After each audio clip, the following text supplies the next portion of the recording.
Hello dear students, मैं Brijbhushan and welcome to super Shiksha education that evolve you. हम पढ़ रहे हैं एक बहुत ही इम्पॉर्टेंट साइंस केमिस्ट्री का टॉपिक क्या होता है जबकि, और इसके पार्ट 1 में हमने 7 अभिक्रियाओं को 7 रिएक्शंस को पढ़ लिया है और उन्हें इमेज के हेल्प से बहुत अच्छे से याद भी कर लिया है। और ये है इसका पार्ट 2 जिसमें हम 7 और रिएक्शंस को 7 और रासायनिक अभिक्रियाओं को पढ़ेंगे और उन्हें याद कर लेंगे इमेज की हेल्प से, ट्रिक के साथ। तो क्या होता है जबकि, मैंने पहले भी बताया था, इस हेडलाइन से, इस टॉपिक से इस तरीके का क्वेश्चन एग्ज़ाम में बहुत सारे पूछे जाते हैं, जहां पर हमें क्वेश्चन में अभिक्रिया लिखकर दी जाती है और हमें उनकी इक्वेशंस को यानी समीकरण को लिखना होता है। तो इसके पार्ट 2 में हम कौन कौन सी रासायनिक अभिक्रियाओं को यानी केमिकल रिएक्शंस को पढ़ने वाले हैं। उसमें है, चूने के पानी में कार्बन डाइऑक्साइड गैस प्रवाहित की जाती है, तब क्या होता है। जिंक धातु की सोडियम हाइड्रोक्साइड से क्रिया होती है। वायु की उपस्थिति में जब मैग्नीशियम रिबन को जलाया जाता है तब क्या होता है। क्या होता है जब आयरन थर्ड ऑक्साइड के साथ एल्युमिनियम की अभिक्रिया होती है। क्या होता है जब बेकिंग सोडा को गर्म किया जाता है। क्या होता है जब प्लास्टर ऑफ पेरिस की जल से अभिक्रिया होती है। और लास्ट में क्या होता है जब पोटेशियम की जल से अभिक्रिया होती है। तो ये 7 रासायनिक अभिक्रियाएं दी होंगी जिनकी समीकरण यानी इक्वेशन को हम याद कर लेंगे इमेज की हेल्प से। तो शुरू करते हैं। पहला जो हमारे पास है अभिक्रिया वो है चूने के। क्या होता है जब चूने के पानी में कार्बन डाइऑक्साइड गैस प्रवाहित की जाती है, यानी कि चूने के पानी में CO2 को प्रवाहित किया जाता है। तो पहले थ्योरी देख लेते हैं। जब CO2 गैस को चूने के पानी में या उसके ऊपर से गुजारा जाता है तो बनता है कैल्शियम कार्बोनेट और जल। कैल्शियम कार्बोनेट यानी CaCO3 पानी में अघुलनशील है, इनसॉल्युबल है। इस प्रकार एक सफ़ेद अवक्षेप बन जाता है जिससे ये पूरा सॉल्यूशन दूधिया हो जाता है। यहाँ पर हमने पूरा थ्योरी को पढ़ लिया है। इमेज से समझ लीजिए क्या कहना चाहता है। इन शॉर्ट, जब चूने के पानी में, ये रहा चूने का पानी, उसके ऊपर से हमने गुजार दिया CO2 को, कार्बन डाइऑक्साइड को उसमें प्रवाहित कर दिया, तो बना कैल्शियम कार्बोनेट और जल। और क्योंकि हमने इस चूने के पानी में, यानी कैल्शियम हाइड्रोक्साइड है ये जो ये चूने का पानी है, ये कुछ नहीं कैल्शियम हाइड्रोक्साइड है, CaOH का होल ट्वाइस, इसमें आ गई CO2 गैस। तो ये कैसा हो गया, ये दूधिया कलर का हो गया। और क्या बनता है, सॉल्यूशन में बनता है कैल्शियम कार्बोनेट और जल। और ये पूरा सॉल्यूशन अपने आप में कैसा हो जाता है, दूधिया कलर का हो जाता है, मिल्क की तरह इसकी अपीयरेंस हो जाती है, दूध की तरह दिखाई देने लगता है। और प्रोडक्ट क्या क्या बनते हैं वो भी याद रखना है, कैल्शियम कार्बोनेट और जल। अब यहाँ पर हमने थ्योरी तो पढ़ लिया, लेकिन इंपॉर्टेंट पॉइंट क्या है, इक्वेशन यानी समीकरण, जिसको एग्जाम में लिखना होता है। ये सब तो पूरा बस समझने के लिए, ठीक है। इमेज भी आपको मेमोराइज यानी लंबे समय तक याद रखने के लिए आपको एग्जाम में क्या लिखना है अब उसे देखते हैं, यानी कि केमिकल इक्वेशन को। ये है हमारे पास केमिकल इक्वेशन जिसको हमें एग्जाम में लिखना होता है। तो चूने के पानी की बात कर लेते हैं सबसे पहले। ये रहा चूने का पानी यानी CaOH का होल ट्वाइस, कैल्शियम हाइड्रोक्साइड में हमने प्रोवाइड कर दी CO2 गैस यानी कार्बन डाइऑक्साइड, तो बनता है CaCO3 यानी कैल्शियम कार्बोनेट और साथ में वाटर मॉलिक्यूल, जिसको हमने इमेज से भी याद कर लिया था। कैल्शियम हाइड्रोक्साइड में मिल गई CO2, बन गया CaCO3 और वाटर, और ये पूरा सॉल्यूशन अपने आप में हो जाता है दूधिया कलर का। तो पहली रासायनिक अभिक्रिया की समीकरण हमने याद कर ली। ये है वो समीकरण जिसको हमें एग्जाम में लिखना होता है। अब बढ़ते हैं अगली रासायनिक अभिक्रिया पर। तो नंबर 2 पर हमारे पास है, क्या होता है जब जिंक धातु की सोडियम हाइड्रोक्साइड से अभिक्रिया कराई जाती है।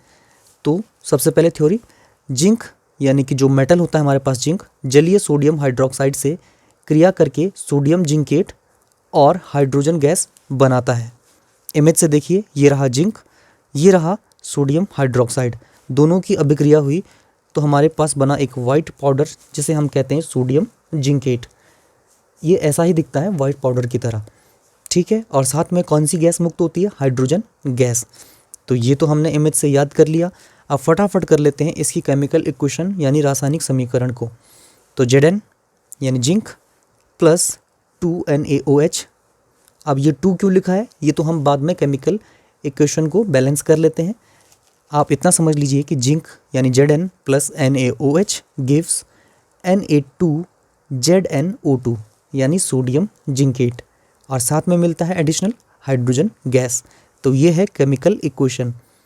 यहाँ पर जो नंबर लिखे हैं यानी 2, ये क्यों लिखा है?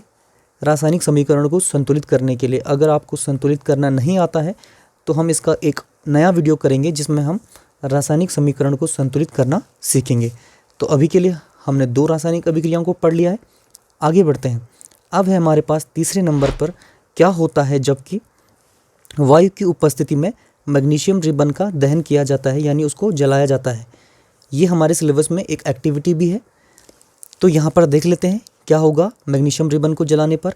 जब मैग्नीशियम रिबन को हवा में जलाया जाता है, हवा का मतलब है O2 यानी ऑक्सीजन की उपस्थिति में, तो मैग्नीशियम ऑक्साइड बनता है यानी MgO।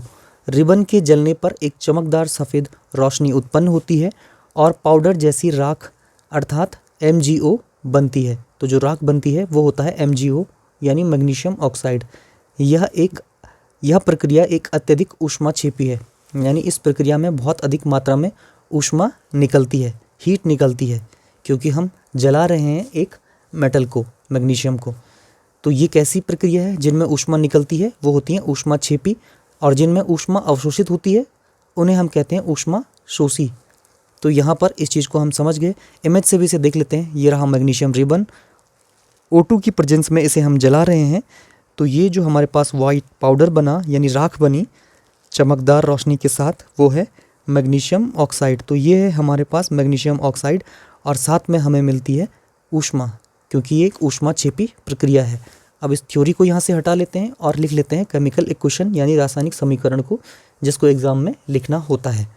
हमें ये सब एग्ज़ाम में नहीं लिखना होता है पूरी थ्योरी, ये बस आपको याद कराने के लिए है। हमें केवल केमिकल इक्वेशन को ही एग्ज़ाम में लिखना होता है। वो क्या है? तो ये है हमारी केमिकल इक्वेशन जब मैग्नीशियम रिबन को हम जलाते हैं। तो देखिए ये रहा मैग्नीशियम Mg, इसको जलाया यानी प्लस O2, तो हमें मिला MgO यानी मैग्नीशियम ऑक्साइड, और साथ में हीट यानी ऊष्मा। अब समीकरण को संतुलित कर लिया तो 2Mg हो गया, और यहाँ 2MgO। संतुलित करना हम एक अलग से वीडियो में सीखेंगे, और पहले भी हम इसे समझ चुके हैं। अगर पुराने वीडियोस देखेंगे तो उसमें भी केमिकल इक्वेशन को बैलेंस करना मैंने सिखाया है। तो यहाँ पर हमने 3 अभिक्रियाओं को बहुत अच्छे से समझ लिया है और याद कर लिया है उनकी रासायनिक समीकरण को। अब आगे बढ़ते हैं। तो अब अगली जो समीकरण हमारे पास यानी अभिक्रिया जो है जिसकी समीकरण याद करनी है, वो है क्या होता है जब iron oxide, iron third oxide के साथ एल्यूमिनियम की अभिक्रिया होती है। तो देख लेते हैं थ्योरी। आयरन थर्ड ऑक्साइड यानी Fe2O3 एल्यूमिनियम के साथ प्रतिक्रिया यानी अभिक्रिया करके एल्यूमिनियम ऑक्साइड बनाता है, और पिघला हुआ लोहा भी बनता है, यानी साथ में पिघला हुआ लोहा बनता है, और ये भी एक ऊष्माक्षेपी प्रक्रिया है। तो इसमें भी ऊष्मा भी बनती है, यानी कि कुछ मात्रा में इसमें ऊष्मा भी निकलती है बाहर। तो इमेज से पहले देख लेते हैं, फिर हम इसकी समीकरण को याद करेंगे। तो ये रहा आयरन थर्ड ऑक्साइड यानी एक प्रकार का धातु ऑक्साइड है। इसका फॉर्मूला होता है Fe2O3। तो ये रहा हमारे पास आयरन थर्ड ऑक्साइड। इसकी अभिक्रिया हमने करा दी एल्यूमिनियम से, जो अपने आप में एक धातु है। तो इनके मिलने से बनता है Al2O3। ये रहा वाइट कलर का दिखता है यानी एल्यूमिनियम ऑक्साइड। साथ में हमें मिलता है लोहा, लेकिन ये ठोस रूप में ना मिलकर हमें पिघले हुए मेल्ट फॉर्म में मिलता है, क्योंकि ऊष्माक्षेपी प्रक्रिया है तो इसमें कुछ ऊष्मा भी प्राप्त होती है। तो ये तो थी थ्योरी जिसको हमने समझ लिया। इसकी रासायनिक समीकरण क्या कहती है?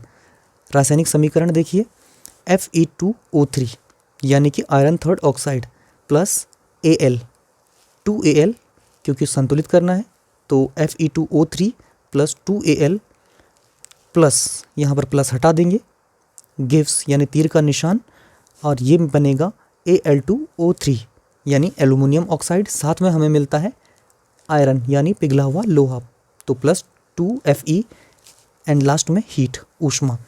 तो ये एक बार फिर से पढ़ लेते हैं। Fe2O3 plus 2Al gives Al2O3 plus 2Fe plus heat यानी ऊष्मा। तो ये समीकरण हमें एग्ज़ाम में लिखनी होती है। और ये किस प्रकार से होती है यहाँ हमने इमेज से इसे समझ लिया है।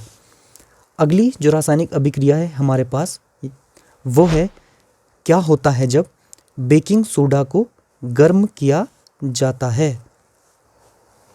तो पहले थ्योरी देख लेते हैं। बेकिंग पाउडर को गर्म करने या पानी में मिलाने पर कार्बन डाइऑक्साइड यानी CO2 गैस निकलती है और सोडियम कार्बोनेट प्राप्त होता है। इमेज से समझ लेते हैं जो लिखा है उसी को। तो किसको गर्म करते हैं हम? बेकिंग सोडा को, या फिर अगर वो पाउडर फॉर्म में है तो हमने बेकिंग पाउडर कह दिया। तो बेकिंग सोडा को जिसे हम कहते हैं सोडियम बाइकार्बोनेट या इसका दूसरा नाम है sodium hydrogen carbonate. White colour का पाउडर है और बेकिंग से पता चल रहा है कि इसका उपयोग हम बेकरी की चीज़ों के लिए इसको यूज करते हैं, बेकिंग सोडा को। ठीक है, और बेकिंग पाउडर भी बेकिंग सोडा से ही बनता है। तो जब हम बेकिंग सोडा को गर्म करते हैं, ये रहा गर्म करने का निशान यानी हीट, तो बनता है सोडियम कार्बोनेट। बेकिंग सोडा के अन्य नाम क्या हैं? सोडियम कार्बोनेट और सोडियम हाइड्रोजन कार्बोनेट। इसको गर्म करने पर बनता है सोडियम कार्बोनेट यानी Na2CO3 और साथ में कुछ वाटर मॉलिक्यूल और रिलीज होती है CO2 यानी कार्बन डाइऑक्साइड। तो ये है पूरी प्रक्रिया। अब इसको देख लेते हैं रासायनिक समीकरण को। हमने गर्म किया बेकिंग सोडा को, फॉर्मूला है NaHCO3 जिसे हम कहते हैं सोडियम बाइकार्बोनेट या सोडियम हाइड्रोजन कार्बोनेट। इसको गर्म करने पर ये रहा यहाँ पर हीट का निशान। इसको गर्म करने पर बनता है सोडियम कार्बोनेट Na2CO3 प्लस कुछ वाटर मॉलिक्यूल और रिलीज होती है CO2। तो केमिकल इक्वेशन क्या हो गई? N2NaHCO3 हीट का निशान यानी इसे गर्म किया गिव्स Na2CO3 प्लस H2O यानी वाटर प्लस CO2। तो ये हो गया जब हम बेकिंग सोडा को गर्म करते हैं। ये रही वो केमिकल इक्वेशन। अब हमारे पास अगली इक्वेशन यानी अगली रासायनिक अभिक्रिया की तरफ बढ़ते हैं। तो अगला है क्या होता है जब प्लास्टर ऑफ पेरिस POP की जल से अभिक्रिया होती है। थ्योरी क्या कहती है? प्लास्टर ऑफ पेरिस फॉर्मूला जिसका होता है CaSO4 half H2O। Plaster of Paris जल के साथ अभिक्रिया करके जिप्सम यानी कि CaSO4.2H2O बनाता है और लगभग आधे घंटे में यानी जो जिप्सम बना है वो आधे घंटे में जमकर ठोस हो जाता है। इमेज से देख लीजिए, ये है POP यानी plaster of Paris, powder form में है। वाटर के साथ जब इसे मिलाया, अभिक्रिया हुई, तीर का निशान, तो बनता है जिप्सम। और ये जो जिप्सम बनता है ये कुछ देर बाद लगभग आधे घंटे बाद ठोस रूप में परिवर्तित हो जाता है। और इसका यूज़ हम करते हैं जब चोट लग जाती है, हड्डियाँ टूटती हैं, तो उनको फिक्स करने के लिए जो प्लास्टर लगाया जाता है तो वो इसी मेथड से लगाया जाता है। पहले प्लास्टर ऑफ पेरिस को वाटर के साथ मिक्स करके उसका लेप कर दिया जाता है यानी कि उसको लपेट लिया जाता है टूटे हुए ऑर्गन पे या अंग पे, जो बाद में ठोस होकर जिप्सम बन जाता है। तो इसी में हम प्लास्टर ऑफ पेरिस का यूज करते हैं इस प्रकार से। अब इसकी रासायनिक अभिक्रिया को या हम समीकरण के रूप में कैसे लिखेंगे एग्ज़ाम में, क्योंकि एग्ज़ाम में थ्योरी नहीं केवल समीकरण ही लिखने को आती है। तो इसकी समीकरण है पहले प्लास्टर ऑफ पेरिस यानी CaSO4.12H2O प्लस 1.5 H2O यानी इसके साथ हम मिलाते हैं 1.5 मॉलिक्यूल वाटर और गिव्स CaSO4.2H2O। ये है केमिकल इक्वेशन। फिर से CaSO4.12H2O plus 1.5 H2O gives CaSO4.2H2O जो है जिप्सम। तो सिंपल सी बात है, POP से जिप्सम बन जाता है यानी प्लास्टर ऑफ पेरिस से बन जाता है जिप्सम। कब बनता है? जब इसमें वाटर मॉलिक्यूल को ऐड कर देते हैं। अब हम बढ़ते हैं लास्ट रासायनिक अभिक्रिया पर। वो क्या है हमारे पास? वो है हमारे पास कि क्या होता है जब पोटेशियम की जल के साथ अभिक्रिया होती है। इससे पहले हमने सोडियम की, पिछले जो पार्ट था इस वीडियो का उसमें हमने सोडियम की जल से अभिक्रिया देखी थी। और सोडियम और पोटेशियम लगभग एक ही प्रकार से वाटर से अभिक्रिया करते हैं। दोनों ही बहुत तेज़ी से रिएक्शन करते हैं और बहुत खतरनाक अभिक्रिया होती है, यानी इसमें बहुत ज़्यादा हीट आती है और धमाका भी हो सकता है। तो पोटेशियम लिखिए, क्या लिखा है यहाँ पर पढ़िए। पोटेशियम पानी के साथ प्रतिक्रिया कर पोटेशियम हाइड्रोक्साइड तथा हाइड्रोजन गैस बनाता है। पोटेशियम भी सोडियम धातु की तरह ही पानी के साथ तेजी के साथ अभिक्रिया करता है। इस प्रतिक्रिया में निकलने वाली हाइड्रोजन गैस तुरंत ही आग पकड़ लेती है। तो यही वो हाइड्रोजन गैस होती है, यही वो गैस है हाइड्रोजन जो ऊष्मा छिपी बनाती है, यानी आग लग जाती है जिससे इस प्रक्रिया में, और ये डेंजर रिएक्शन हो जाती है। तो इमेज से समझ लेते हैं। ये रहा पोटेशियम, एक मेटल है, इसकी अभिक्रिया कराई हमने वाटर के साथ, तो हमें मिला पोटेशियम हाइड्रोक्साइड यानी KOH, और साथ में मिली हाइड्रोजन गैस जो इस प्रक्रिया में रिलीज होती है। तो अब हम देख लेते हैं कि इसकी केमिकल इक्वेशन यानी रासायनिक समीकरण को किस प्रकार से लिखना है एग्जाम में।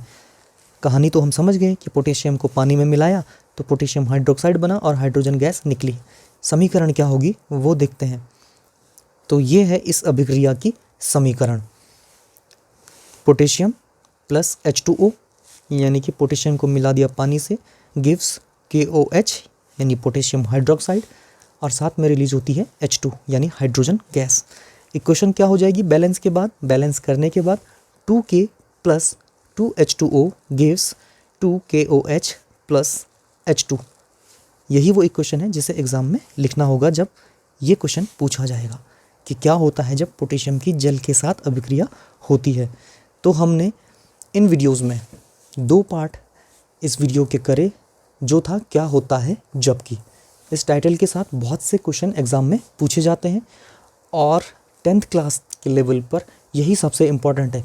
लगभग हर साल इन्हीं इक्वेशंस में, जो 14 इक्वेशंस या 14 अभिक्रियाओं की समीकरण हमने याद कर ली हैं, इन्हीं में से बार बार आपको कोई 2 या 3 या 4 पूछी जाएंगे, और अगर आपने इनको याद कर लिया तो आपका कोई भी क्वेश्चन गलत नहीं होगा। तो बस आज हम इतना ही इस वीडियो को करते हैं। आने वाले वीडियोज़ में हम और नए टॉपिक्स को पढ़ेंगे जो इम्पोर्टेंट हैं आपके एग्ज़ाम की दृष्टि से और वनडे एग्ज़ाम के लिए भी। तब तक के लिए आप पढ़ते रहें और लेते रहें सुपर शिक्षा। Thank you.